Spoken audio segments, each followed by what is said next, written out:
Good evening, YouTubers. Here we are. We're on a nice sunny summer equinox evening. We're off for a ride down to Squires Bar from Tockwith.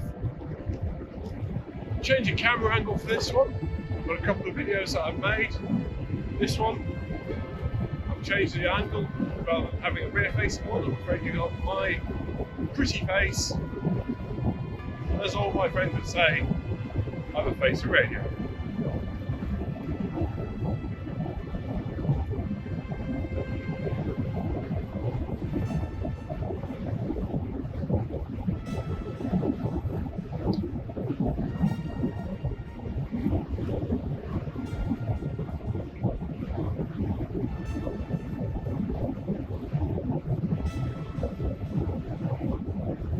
Heading down a road called Kirk Lane, and around here it changed its name to Tockwith Lane. It's the road that goes south from Tockwith and heads down into Bilton and Ainsty. Not particularly much traffic comes down here, as it's only really used by people in the village. Unless there's been a bad accident somewhere, at which point you do find these roads get quite snarled up with traffic, simply because they're just not designed to carry the weight of traffic that a main road would carry. Just ahead of us we come into the main junction where we join the Wetherby to York Road. B1224 being a B road again, not massively busy, but still busy enough, carries a fair amount of traffic. Tockwith is only about 7 miles from York.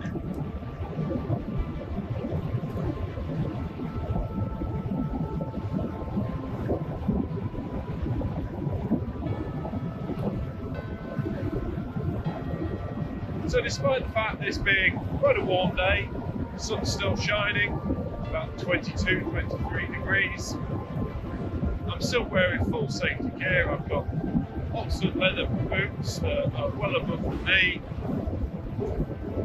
my riding jeans, jacket that you can see that I'm wearing a open face helmet. These are referred to as a PJ helmet.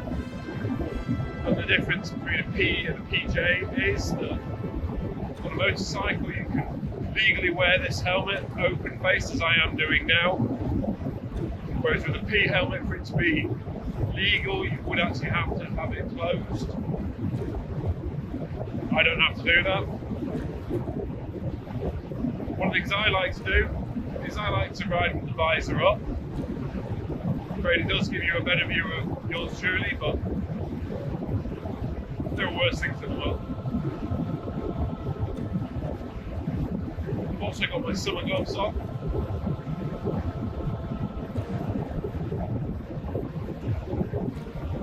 Just cruising down here, slightly over 50, got an open road. It can be quite dangerous, but people can do speed a bit down here.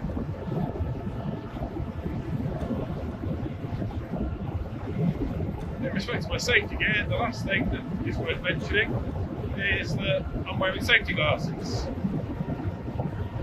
These are actually photochromic safety glasses, so I can wear them whilst I'm riding in weather like this, where they help take the edge off the sun. But I can also ride them in the evening because they let enough light in and it's safe for me to ride on the evening. Why would I wear safety glasses when riding in the evening? For those of you that have enjoyed riding a push bike and you've been happily riding down the road and you had one of those insects fly into your eye and know how much it stings, well, that's when you're doing 20 miles an hour. I'm currently cruising at 55, and if one of those was to hit my eyes, it would genuinely feel like it had stripped a hole straight through the eyeball and was rattling around in the back of my brain.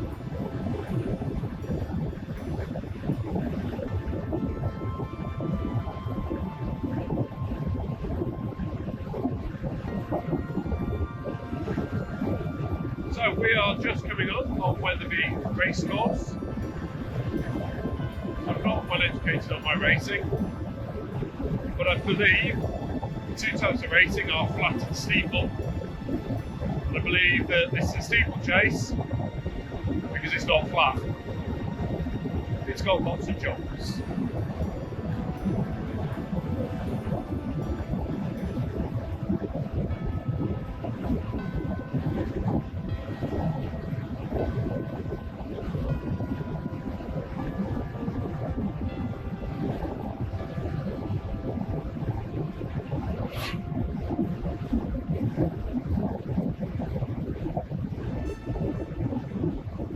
Just approaching the main junction, this side of Wetherby.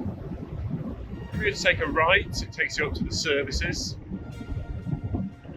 You can join the A1. Got the races on the left.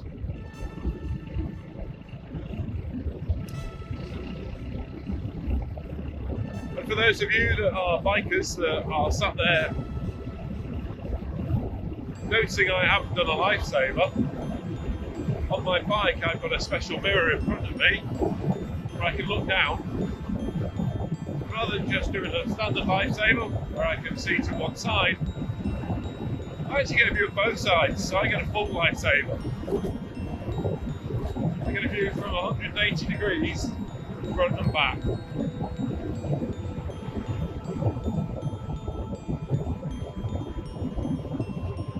Safety is really important to me. If you're going to go out, be safe. I'm in my safety gear, I'm doing my lifesavers on the front of the bike. When I originally did my CBT, I remember they told me, drive like everyone wants to kill you. Which I think is a bit harsh. They don't actually want to kill me. It usually takes 10 minutes to know me before somebody wants to kill me. But you do want to drive like they are idiots and they will kill you. So we're just joining the A16A, also known as Ronald Merritt Way. This was built when they built the A1M, upgraded the old A1 from A1 to A1M.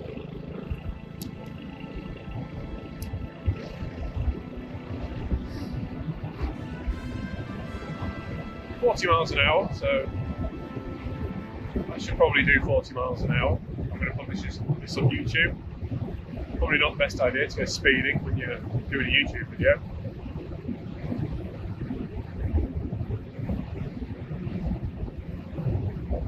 I would like to say thank you for your company on this ride out this evening.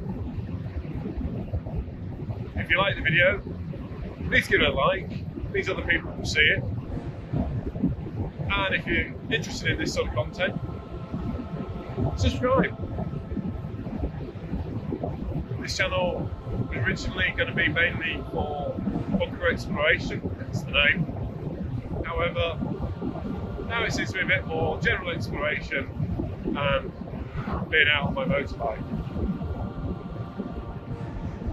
Which, for those of you who know me, this isn't actually technically a motorbike, this is a motor trike. I should probably get my rig explanation out of the way. Old habits die hard, proper lifesaver though, as well as looking down.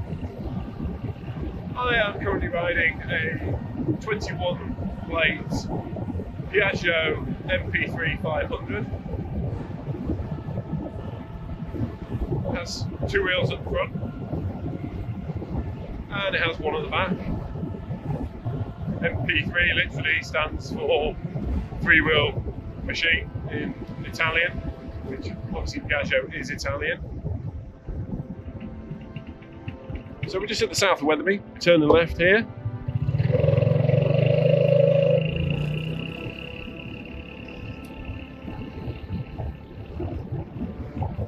They do three variants of the MP3 at the time of riding. They do the smaller, city-orientated version, MP3 300, 300cc engine. Perfect for riding around towns, perfect for your country A roads. A little bit small for opinion in my opinion, but I'm sure many viewers will going to be saying they've been opinion on fine. However, my bike Ainsty is 5 foot on. It weighs next to nothing. His wife's of similar stature. They fit fine on it. I wouldn't want to fit two of me on an MP3 500, on an MP3 300.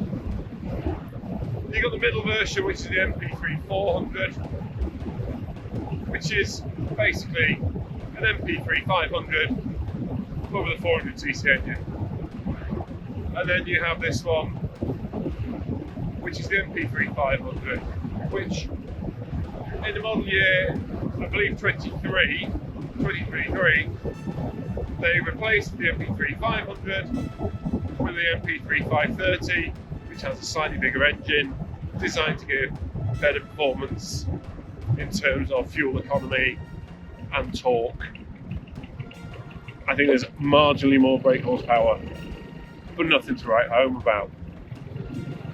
So here we are at the second A1 roundabout. This is the Boston Spa junction. Did a lifesaver, just coming off.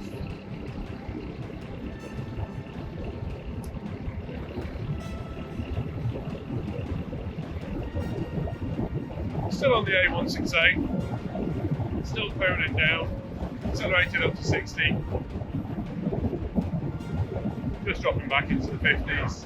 Don't really like travelling at those speeds because with every mile an hour you go, especially above 50, certainly over 60, the chances of serious injury go up. It's just not worth it. I might be a few minutes later back home, but I will make it back home in one piece. I think I just what's technically referred to as old.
Just on final approach now to where the A168 bypasses Bramham. There used to be a junction here, you can still see it on Google Satellite View.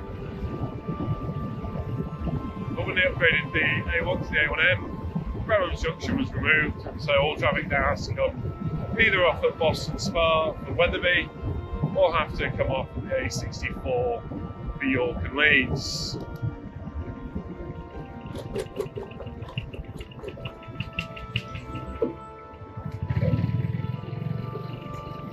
So we take a right here, it's left into Bramham. Even though Bramham's signed right, it really is up to you which route you want to take.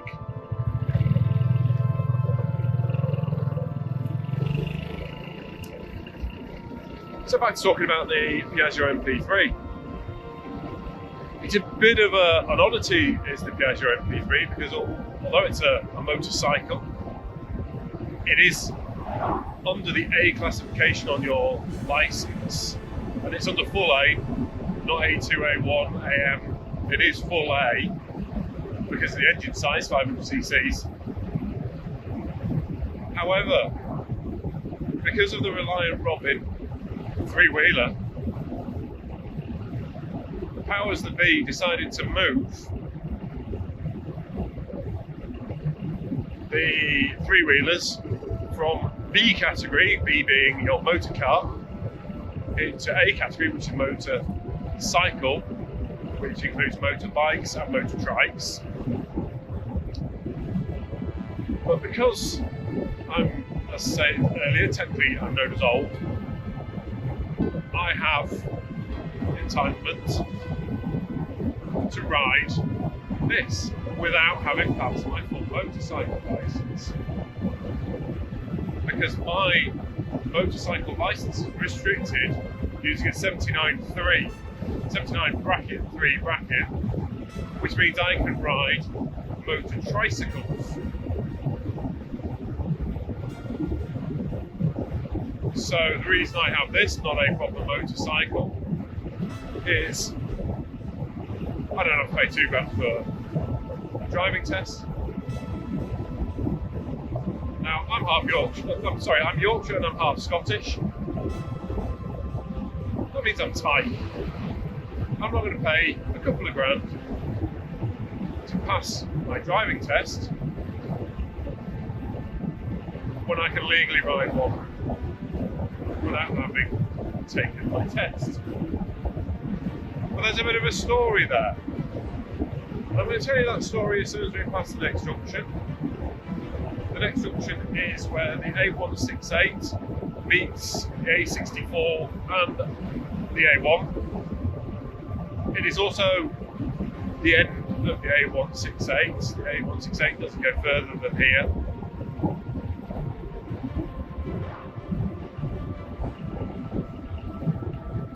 We're going to go right, and we're going to head down to the lovely village of Aberford, one of my favourite villages.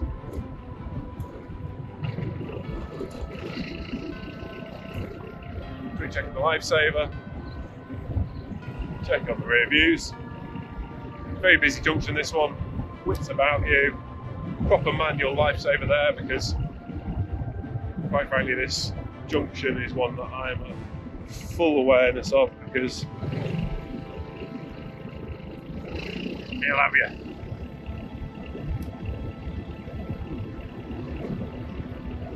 So when I first decided I wanted to get into motorcycling,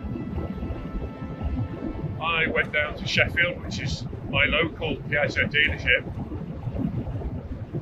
and they had a lovely Piaggio MP3 500. And I said I want to buy that, and he said great.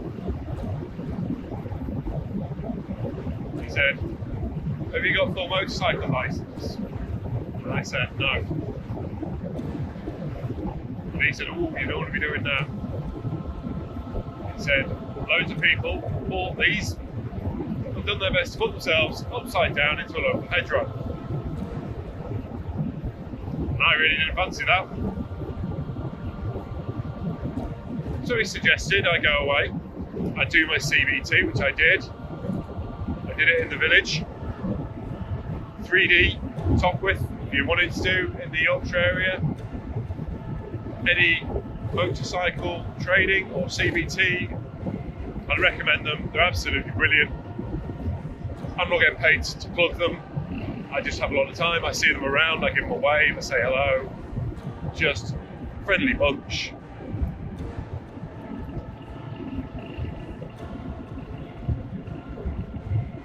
So I took my CBT. In fact, it's just coming up a couple of years ago. So I mean, July, August 2022 when I did my CBT. Expecting to pass my CBT, I bought myself a bike. A Keyway Superlight 125. Swear to God, if I could get mains power out here, and I took a hairdryer, it'd have more power than that thing had. A 125, air cooled, just has no power, all to do with emissions. Well, there you go. I had my little hairdryer. My biker Bessie jokes, it shouldn't be called a super light, it shouldn't be called a super heavy. Why? I might have added a few bits and pieces to it. Although I have to say, I think the most futile was the drinks cup holder. Great idea for a car, terrible at home. Didn't work at all, never used it.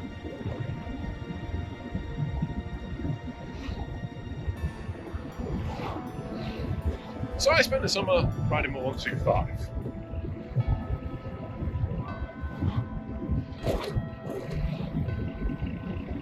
Really enjoyed it, did about 3,000 miles on it.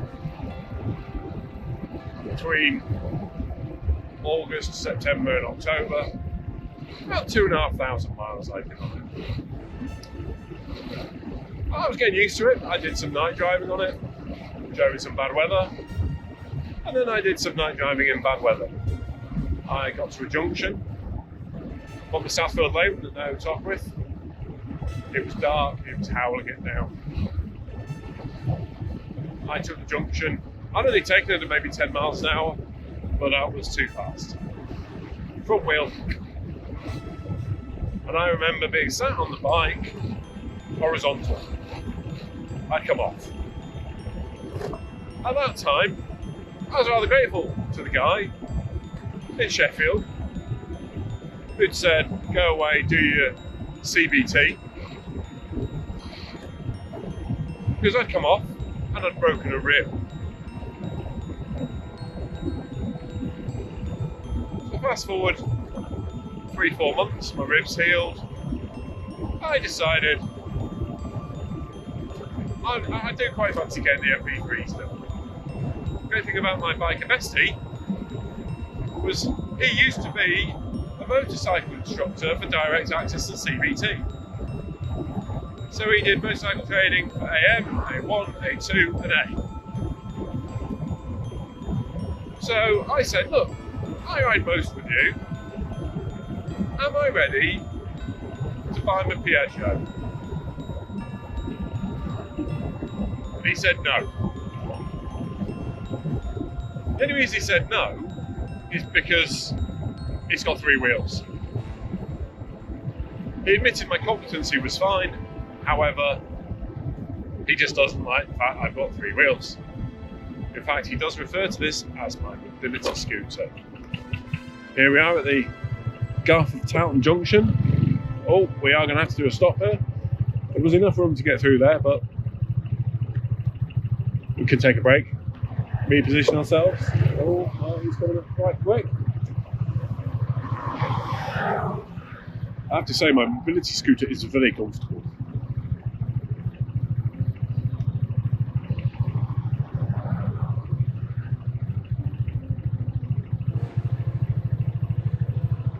Right, here we go, here we go, here we go!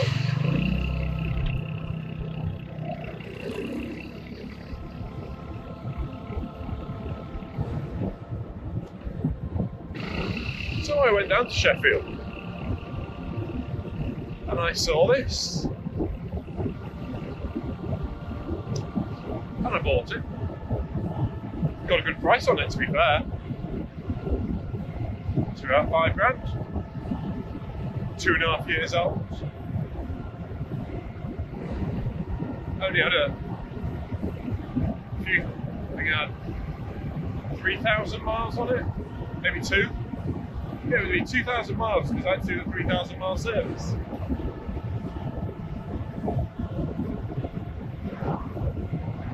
No, I beg your pardon, it was 5,000. It had 5,002, I remember, and I had to do the 6,000 mile service, and I've now done. Well, she's done 8,041, so I've done 2,039 miles. I will admit, I do think I got the Sunday version. And it wasn't even good enough for a Friday version. There was a recall on it that the original dealer, not the dealer I bought it from, the original dealership hadn't done, to do with notching on the steering wheel. So I had to do some repairs to her. To be fair, I got a good deal on it, so I'm not going to go about 250 quid for sorting out the notching. Right, we're just approaching Micklefield. I'm not sure, I think Micklefield was a former mining village. If you know Micklefield better than I do, post it in the comments.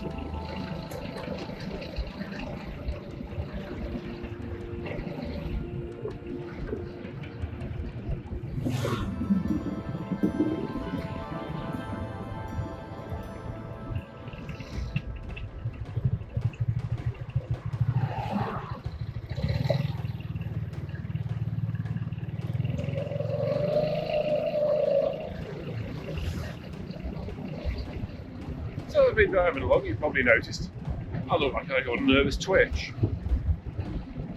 I keep nodding my head sideways at people, or nodding. Nodding is just a simple way for me to say thank you.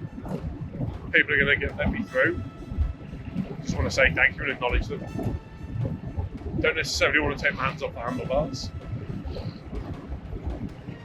But the sideways nod,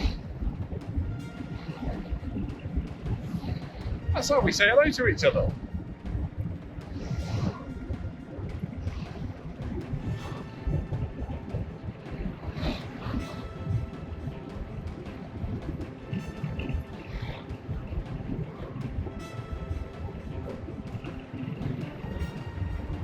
When we see another motorcyclist, most of us, not all of us, we'll say hello. That's probably because we're North Derby. We're friendly up here, Yorkshire.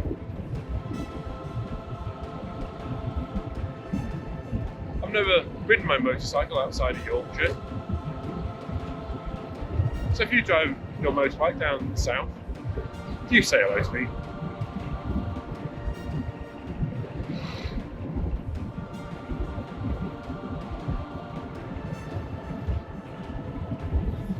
So one of my friends, he works for TfL, for London Underground Limited, was part of their emergency response team.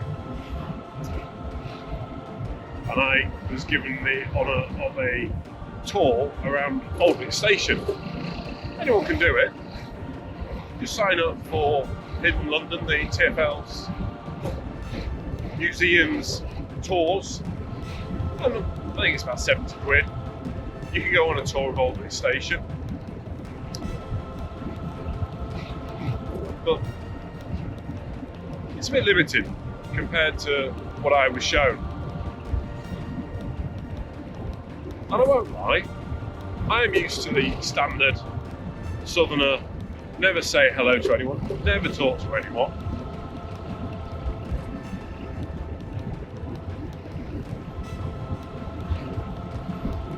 So I discovered, if you're a southerner,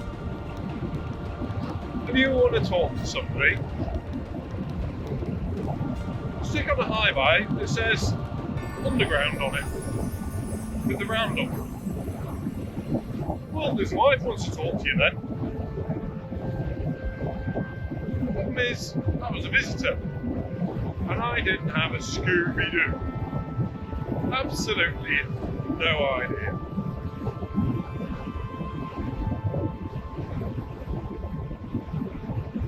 Thankfully, we had our friend, call sign Morlock. We had him with us. Oh yeah, we've got smoke ahead.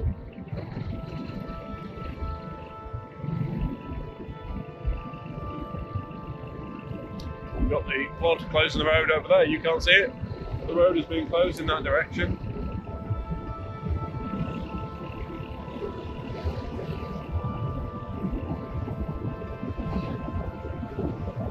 Never like it when the plot closes the road.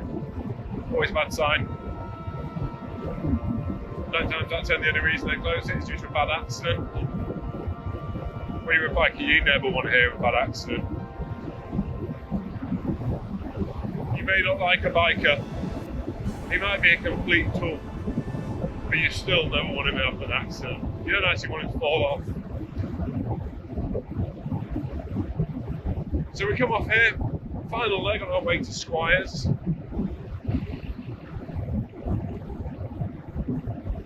We've got a car behind us and an ambulance heading off. Oh yeah, that's never good.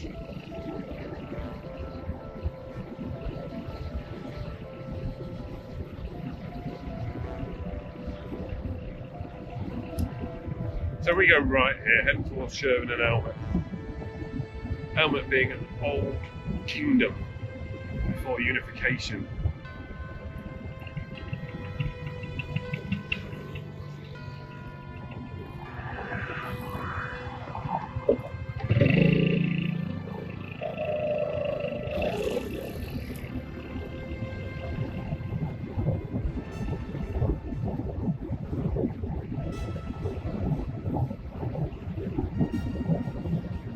One of the interesting things is that Elmet actually a Gaelic kingdom. It's a Britannic Gaelic kingdom.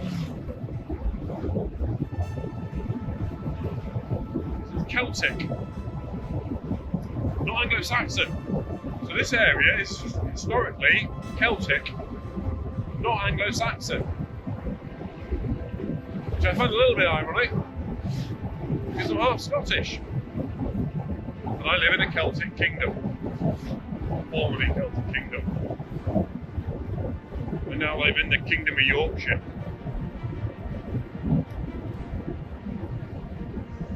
So here we are arriving at Squires, where I'm going to love you and leave you. I'm going to go in, I'm going to get a drink. And it's busy. Oh, lovely. Oh, it's busy evening.